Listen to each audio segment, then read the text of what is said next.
Someone was sitting in the big chair. There was a child on his knee. The figure was strange. It was definitely in something like a Hogfather costume, but Mr. Crumley's eye kept slipping. It wouldn't focus. It skittered away and tried to put the figure on the very edge of vision. It was like trying to look at your own ear. "What's going on here? What's going on here?" Crumley demanded. A hand took his shoulder firmly. He turned round and looked into the face of a grotto pixie. At least, it was wearing the costume of a grotto pixie, although somewhat askew, as if it had been put on in a hurry. "Who are you?" The pixie took the soggy cigarette end out of its mouth and leered at him. "Call me Uncle Heavy," he said. "You're not a pixie." "Nah, I'm a fairy cobbler, mister." Behind Crumley a voice said, "And what do you want for Hogswatch, small human?" Mr. Crumley turned in horror.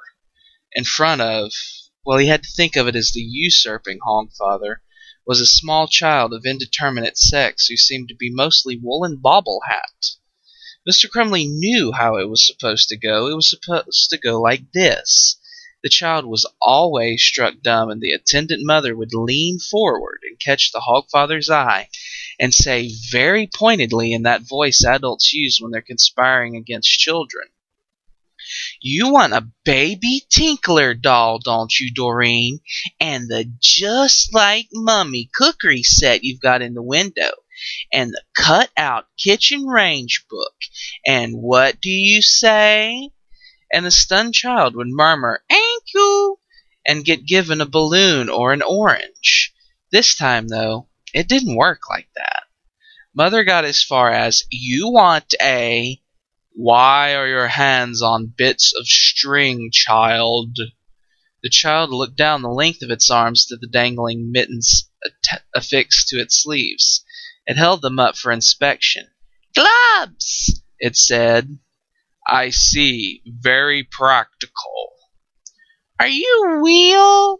said the bobble hat. "What do you think?" The bobble hat sniggered. "I saw your piggy do a wee," it said, and implicit in the tone was the suggestion that this was unlikely to be dethroned as the most enthralling thing the bobble hat had ever seen. "Oh, good." "It had a great big..." "What do you want for Hogswatch?" said the Hogfather hurriedly. Mother took her economic cue again and said briskly, "She wants a..." The Hogfather snapped his fingers impatiently. The mother's mouth slammed shut. The child seemed to sense that here was a once-in-a-lifetime opportunity and spoke quickly. "I want an army, and a big castle of pointy bits, and a sword." "What do you say?" prompted the Hogfather. "A big sword?" said the child after a pause for deep cogitation. "That's right." Uncle Heavy nudged the Hogfather. "They're supposed to thank you." "Are you sure? People don't, normally." "I meant they thank the Hogfather, which is you, right?" "Yes, of course." "You're supposed to say thank you." "Thank you." "And be good. This is part of the arrangement." "Yes." "Then we have a contract." The Hogfather reached into a sack and produced a very large model castle with, as correctly interpreted, pointy blue cone roofs on turrets suitable for princesses to be locked in, a box of several hundred assorted knights and warriors, and a sword. It was 4 feet long and glinted along the blade. The mother took a deep breath.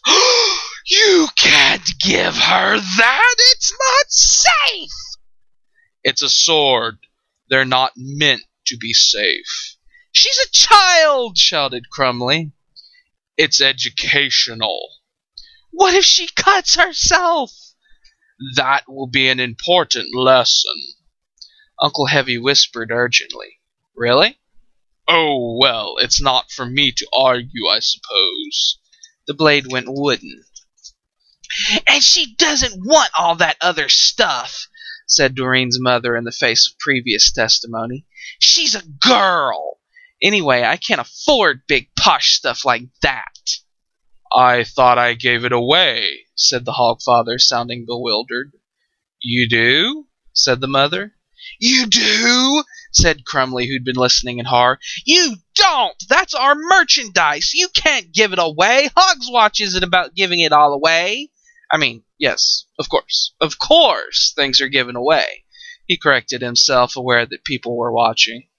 "But first they have to be bought, do you see? I mean..." He laughed nervously, increasingly aware of the strangeness around him and the rangy look of Uncle Heavy. "It's not as though toys are made by little elves at the Hub." "Damn right," said Uncle Heavy sagely. "You have to be a maniac even to think of giving an elf a chisel lesson. You want their initials carved on your forehead." "You mean this is all free?" said Doreen's mother sharply, not to be budged from what she saw as the central point. Mr. Crumley looked helplessly at the new Hogfather. Every cell in his brain was telling him that here was a fat, jolly man in a red and white suit. Well, nearly every cell. A few of the sparkier ones were saying that his eyes were reporting something else, but they couldn't agree on what. A couple had shut down completely. Words escaped through his teeth. "It seems to be."